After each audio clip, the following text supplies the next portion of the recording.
Primeira é uma palavra que acompanha a trajetória da senadora Simone Tebet.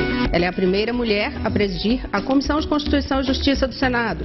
Primeira do MDB a liderar a bancada do partido. Primeira a enfrentar o senador Renan Calheiros na disputa à presidência da casa.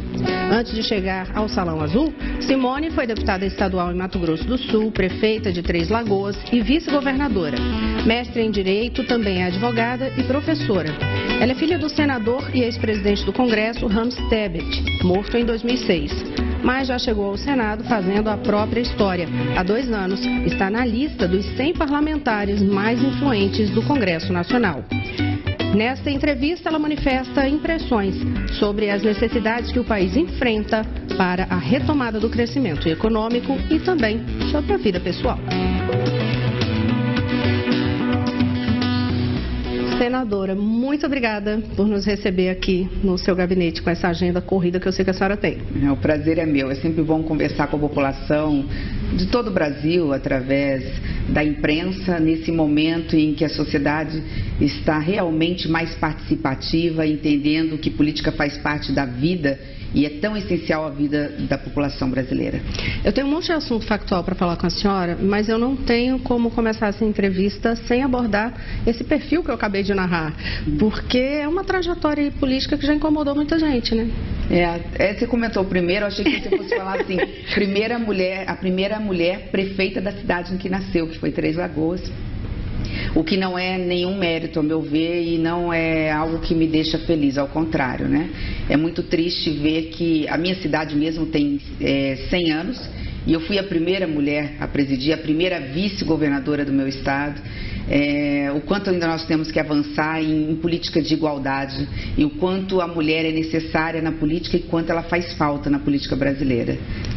Agora eu vou insistir na trajetória, com certeza. Até porque, por exemplo, a senhora chega aqui no Congresso, como eu citei, já com 2 anos seguidos na lista dos 100 parlamentares mais influentes. Uma pessoa eu tenho certeza que a senhora incomodou muito. Eu acho que já incomodou muita gente, mas uma eu tenho certeza que é o senador Renan Calheiros. Como é que é a sua relação com ele hoje?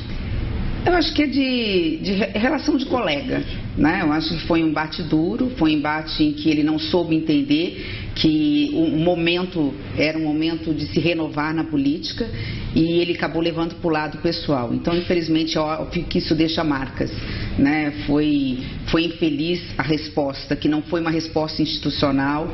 Ele poderia muito bem ir para o embate político e ideológico comigo. Ele optou por ir para o embate pessoal, com agressões que não é compatível nem com a experiência de vida dele. Mas, enfim, né? Relação de civilidade, afinal somos colegas aqui. E sempre tivermos projetos em comum importantes para o Brasil, nós estaremos juntos. Mas não tem mais como manter uma relação além disso, depois de tudo que aconteceu. Você falou de incômodo e como que a gente acabou chegando em 2 anos nesse patamar de poder ter um papel participativo na vida do Senado. Eu acho que eu devo isso muito à minha formação profissional. Eu me debruço, eu me esforço, eu trabalho quantas horas forem necessárias para entender aquilo que estou fazendo. Então, eu acho que eu venho um pouquinho, Rosinha, aqui como técnica. Eu me enxergo muito como técnica, como muitos técnicos que estão aqui. Eles nos auxiliam e a gente procura fazer um bom trabalho com a ajuda deles. E a senhora ouve muito, né? É uma característica sua isso, né, senadora? Você sabe que o primeiro ano eu entrei muda e saí calada. Eu falei assim, eu me propus a isso, que é difícil para um político, né? Eu falei, eu vou tentar entender o funcionamento da casa com essa nova legislatura, porque eu conhecia a casa da época do meu pai. E foi isso que eu fiz. E aprendendo como é que se tramitavam os processos nas comissões, como é que era o perfil dos colegas dos senadores, até porque tem essa coisa assim da discriminação em função do fato de ser mulher. Chegou aqui por quê, né? Como se nós fôssemos diferentes na entrada da vida pública em relação ao homem. Sempre digo que a mulher na política e na vida profissional, ela tem que ser melhor que o homem para ser considerada igual. O que é lamentável. Então, acho que esse primeiro ano foi um laboratório e, através desse primeiro ano, eu entendi realmente a casa e, a partir daí, as coisas aconteceram. E a senhora, no MDB, na bancada, a senhora tem crescido muito dentro do partido, de uma forma geral, não só na bancada, no Congresso, mas no partido. O seu nome, inclusive, tem sido cotado para assumir a presidência da sigla. É uma missão que a senhora quer, assim, te apetece? Não, isso me deixa honrada. Eu acho que é porque, de repente, eles me viram como alguém que teve a capacidade de romper paradigmas dentro do partido. Quando eu fui para a disputa contra o ex-presidente Renan Calheiros, eu não fui só contra a figura do ex-presidente, mas eu fui no sentido de entender que o MDB precisava fazer uma meia-culpa, ter humildade de reconhecer que errou, que esteve ao lado de governos, seja eles quais foram, só por fisiologismo, por tomar lá da cá, por ministérios, política que é considerada a velha política, ou no sentido da política errada. E quando eu enfrentei o ex-presidente Renan Calheiros, foi para dizer o seguinte: ó, o MDB tem quadros novos, quer mudar, ter a humildade de reconhecer que precisa fazer diferente. E por ter iniciado esse processo, outros colegas que se somam comigo, que pensam igual, que a maioria, inclusive dos quadros do MDB, a maioria dos filiados que estão lá nos menores municípios brasileiros, querem um MDB diferente. Eles agora vêm com essa perspectiva: precisamos de um novo presidente nacional, mas alguém que realmente represente o novo. Eu me sinto honrada por ser um nome apontado, mas acho que não é essa a minha missão. Acho que a minha missão é estar no Senado, estar ao lado desse novo ou dessa nova presidente nacional do MDB, conduzindo o partido para algo que é fundamental. Daqui a pouco, posso estar enganada, e daqui muito em breve o MDB vai ser chamado novamente para fazer parte da história. Quando as democracias no mundo se enfraquecem, quando é necessário um grande partido de centro para chamar a razão. Eu acho que nós estamos passando por um momento de grande intolerância, de grande radicalização. É a extrema-direita com a extrema-esquerda. Vai chegar uma hora que vamos precisar de um centro democrático. E aí a importância de um grande partido. E eu pergunto a quem está nos assistindo, né? Qual é hoje o partido de centro capaz de unir todas essas ideias em torno de um mesmo ideal, que é a justiça social, que é um país desenvolvido gerando emprego e renda? Seria o MDB. Então nós temos que nos reinventar, voltar às nossas origens de Ulisses Guimarães, para termos um partido que efetivamente possa, no momento certo, se necessário, chamar todas as forças de posições ideológicas que se somam ao centro, centro-direita, centro-esquerda, numa ampla coalizão a favor do país. E a senhora nunca foi de outro partido? MDB, MDB, MDB. Assim como seu pai também, MDB ali direto. Nunca pensou em sair? Nunca pensei em sair. Eu nasci dentro da política. Quando eu tinha 5 anos de idade, meu pai foi prefeito da cidade em que eu nasci. E a cada 4 anos ele foi galgando o seu espaço. Então eu, com 9 anos, meu pai era deputado estadual, depois vice-governador, governador por um período, superintendente da SUDECO, senador, ministro de Estado, e faleceu no mandato de senador. E sempre acompanhei a trajetória do meu pai nos bastidores. Nunca pensei em entrar para a política, é uma coisa interessante. Sempre fui muito tímida, nunca fui oradora de turma. Eu sempre muitíssimo estudiosa, muito esforçada, mais do que inteligente. Eu sou esforçada, né? Eu tenho uma inteligência mediana, mas o meu esforço faz com que... Do senador Rames Tebet, do seu pai, para saber se havia uma preocupação sua e se foi muito difícil se impor aqui no Congresso, como assim, a senadora Simone Tebet, a pessoa tem luz própria, tem as próprias... e não como a filha de Rames Tebet, porque a gente está falando de um político que teve uma trajetória imensa e que era muito respeitado dentro do Congresso Nacional, foi presidente do Congresso. Foi muito difícil, existia essa preocupação sua de dizer assim: peraí, vocês vão me ver aqui como uma pessoa que não está aqui porque é a filha de fulano.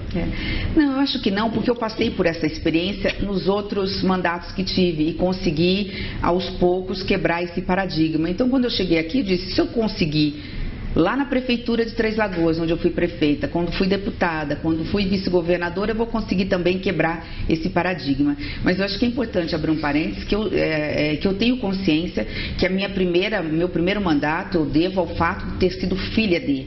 Quer dizer, eu me elegi deputada estadual, foi meu primeiro mandato eletivo, e é óbvio que as pessoas falaram: eu vou votar porque é filha de Rames, ou é porque o senador, na época, pediu. Então eu entrei realmente na política como a filha de um homem público. E a partir daí, eu acho que fui ocupando o meu espaço. Meu pai morreu ainda muito cedo, eu tinha começado a minha vida pública. Então, eu tive que andar com as minhas próprias pernas. Meu pai morreu, eu estava no segundo ano do meu primeiro mandato de prefeita. E aí, claro que a partir dali as pessoas começaram a ver, olha, não é pelo fato de ser filha, né? Eu fui considerada na época a melhor prefeita da cidade, porque foi a prefeita que mais fez escolas e creches, que mais fez clínicas de saúde, que mais asfaltou, que mais gerou, levou indústrias, que mais gerou emprego para a população, que mais fez serviços de drenagem, áreas de lazer. Então a gente teve esse referencial do trabalho para tirar esse estigma de filha. Mas eu tenho um orgulho muito grande de toda vez que as pessoas falam, você é a filha, né? Isso eu não vejo, no meu caso, como pejorativo, porque eu vejo como uma forma carinhosa e saudosa de fazer uma referência ao meu pai. A senhora falou sobre a questão da sua gestão no município de Três Lagoas. Tem um momento ali incômodo da sua trajetória, que é um processo que ainda está correndo, que é uma acusação de irregularidade na época que a senhora era prefeita. Como é que está isso hoje, senadora? Nós já ganhamos em segunda instância, não sei se já foi publicado, mas recentemente eu não perdi em nenhuma instância, quer dizer, eu nunca fui condenada. Isso foi excesso de zelo em licitação e por conta disso o Ministério Público entendeu que eu não podia cobrar, por exemplo, R$300 numa carta de um edital. Eu estava sendo muito rigorosa no sentido de exigir visita técnica na obra. Então, por excesso de zelo em licitação, o Ministério Público entendeu que havia irregularidade. Em nenhum momento apontando que havia superfaturamento, o próprio Ministério Público nunca disse isso, que haveria, o próprio juiz, improbidade administrativa. Era a irregularidade que caberia uma multa se eu fosse condenada. Então, assim, com muita tranquilidade, acho que isso faz parte do processo. O que a gente tem que combater é o abuso das autoridades, é o abuso da fiscalização, é o abuso dessa sanha de querer criminalizar a política, essa coisa, muitas vezes, que é uma minoria, é importante dizer, é a minoria da minoria do Ministério Público ou do Judiciário, que muitas vezes não entendem o processo político. Essa sim, nesse caso é preciso punição. Mas no caso ali foi um processo normal, tanto a iniciativa do Ministério Público, que eu não condeno, né, quanto a nossa conduta. Tanto é verdade que a Justiça já nos absolveu. Só falta a última instância agora, né, em relação a isso. Não arquivou, né? Ela não foi arquivada, mas ela já foi em todos os recursos. Agora cabe uma interpretação em algum detalhe, mas não cabe mais condenação no processo, né? Entendi. A senhora falou de abuso de autoridade, é um tema que inclusive eu quero abordar com a senhora, mas é no próximo bloco. Daqui a pouquinho, eu volto já.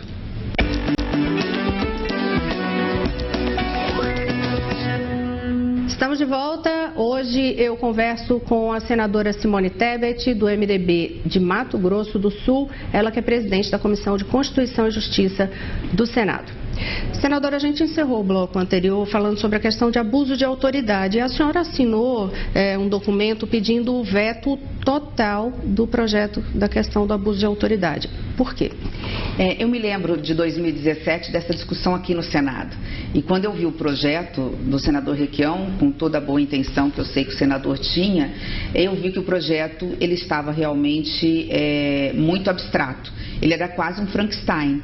Ele era tão amplo que praticamente impediria ou impede um promotor, um agente da polícia, seja da Polícia Federal, um agente da Polícia Comum do Estado, ou mesmo um magistrado, de exercer o seu ofício, a sua atribuição, a sua responsabilidade, o seu dever, né, dentro da legislação, com isenção.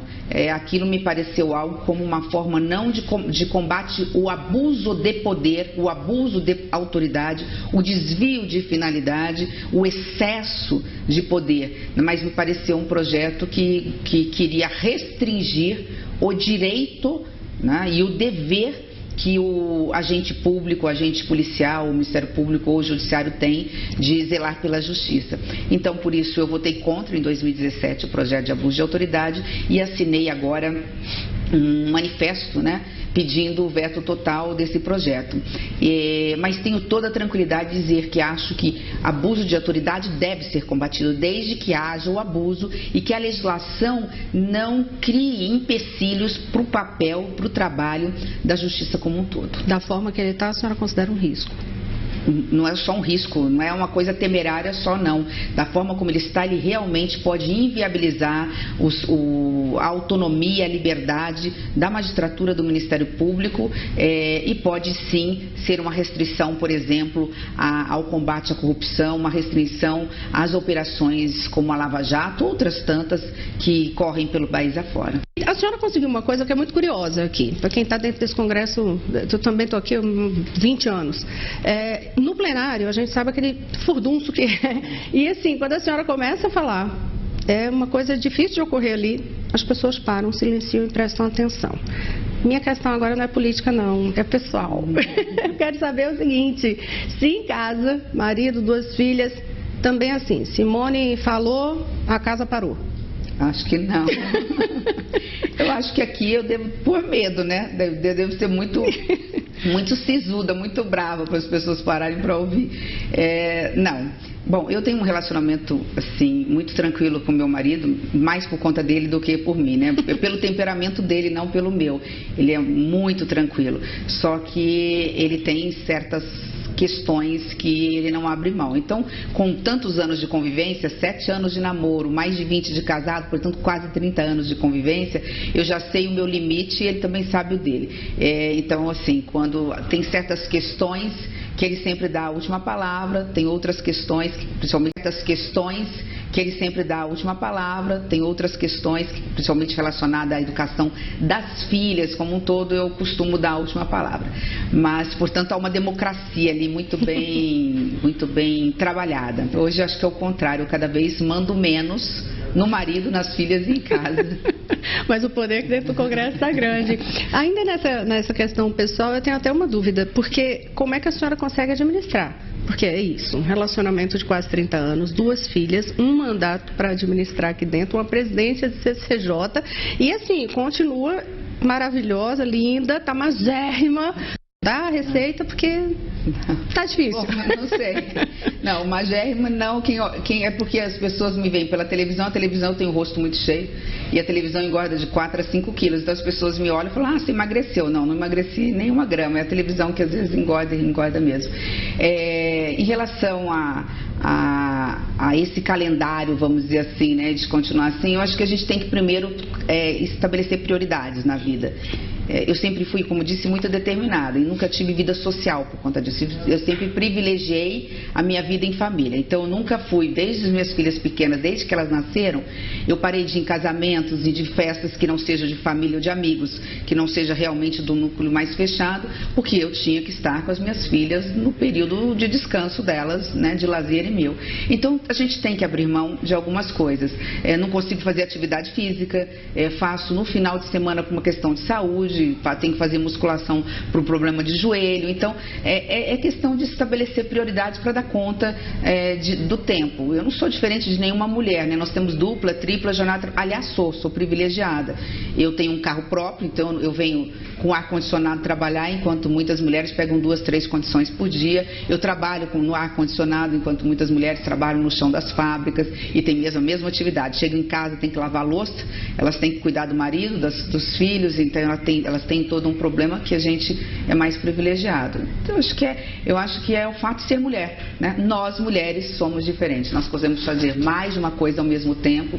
Nós estamos aí para os desafios, porque desde muito cedo tudo foi mais difícil para as mulheres, né? Nós somos discriminadas, nós temos uma grande mancha que é a violência contra a mulher, que nos assusta e que não dá trégua.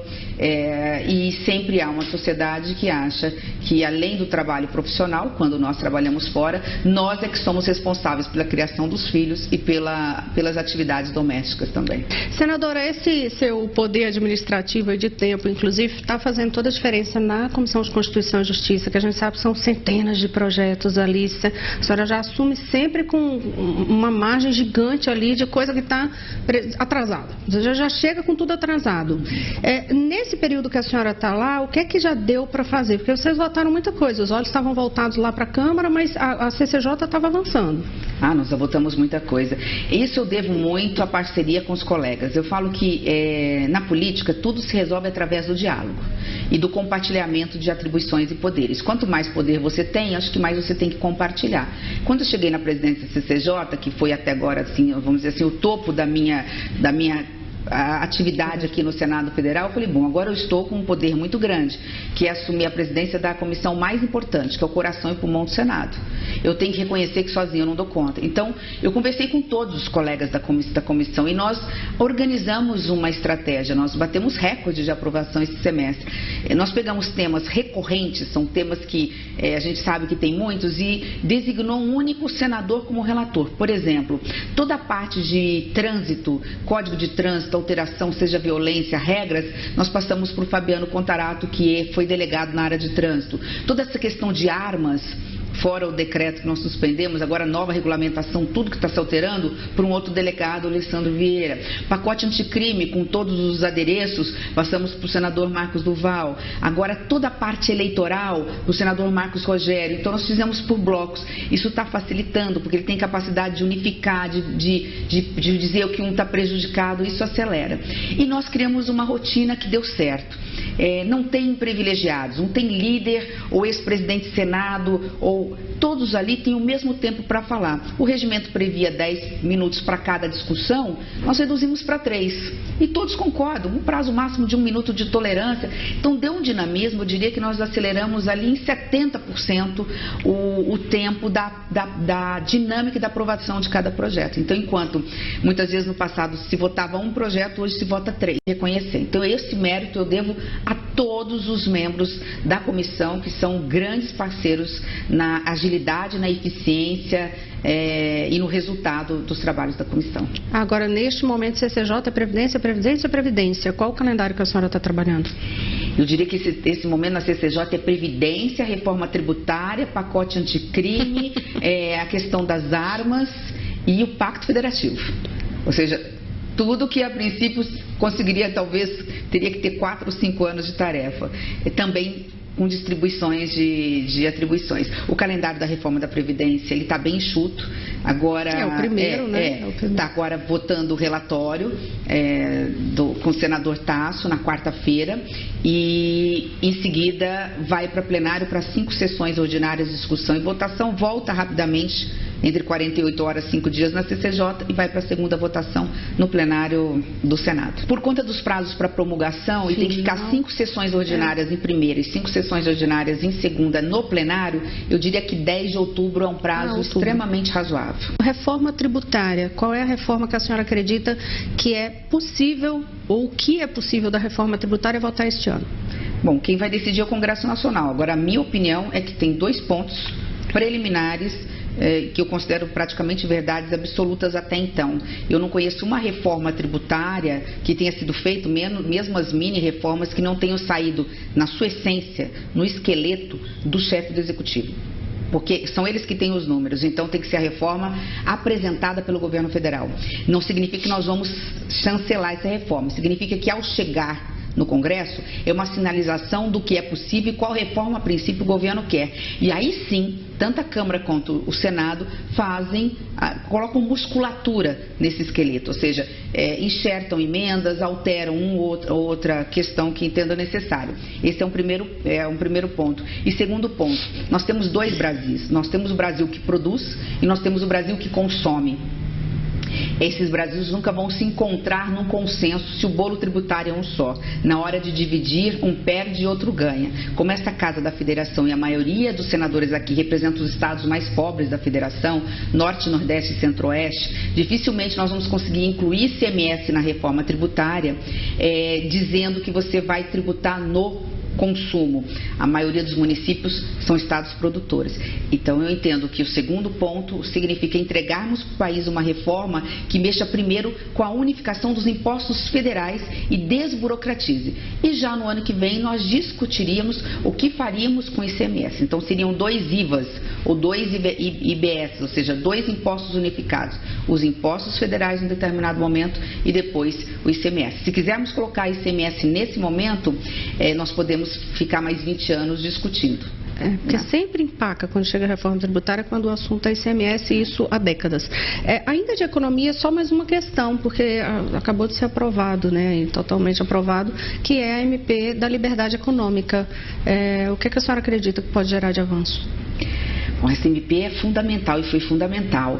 Ela desburocratiza as relações de negócios no Brasil. Estou falando praticamente daqueles que geram os empregos que estão faltando hoje no país. Nós temos quase 13 milhões de desempregados. No ranking mundial, nós somos um dos piores países para se fazer negócio no mundo. E mesmo aqueles que fazem, eles lutam contra uma burocracia perversa.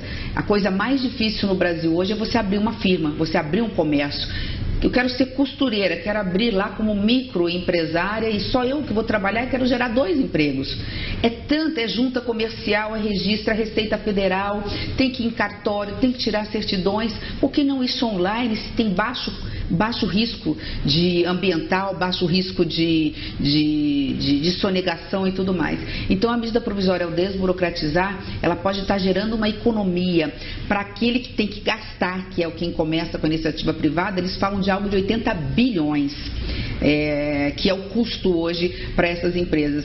Ao diminuir esse custo, o que significa? Que esse micro, pequeno, médio empresário, mesmo grande, vai poder estar gerando mais emprego, vai poder estar abrindo uma nova firma.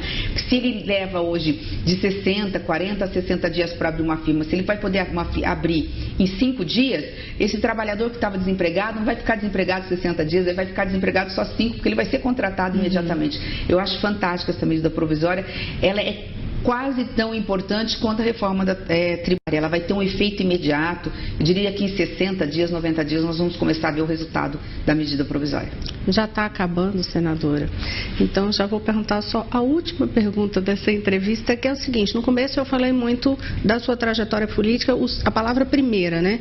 Primeira presidente da CCJ mulher, primeira prefeita de Três Lagoas, primeira vice-governadora, que chegou a assumir interinamente também o governo de Mato Grosso do Sul. A gente falou de várias situações de primeira, mas a minha pergunta é, de fato, o que é que a senhora quer ter o prazer de dizer assim, eu sou a primeira a? Eu acho que eu já sou, assim, dentro do meu estado. Eu sou a primeira a quebrar esses paradigmas, então eu já estou feliz por isso, né? Acho que já fui muito mais longe do que os meus maiores sonhos. Meu pai dizia muito isso e hoje eu entendo, porque eu também sou assim. Para quem nunca resolveu entrar na política e hoje conseguiu abrir caminhos no meu estado, eu já estou satisfeita. Agora, se você tirar a palavra primeira e deixar eu quero continuar sendo uma brasileira, uma mulher brasileira, fazendo a diferença não só mais para as mulheres, mas para toda a população. Muito obrigada pela entrevista. Eu que agradeço.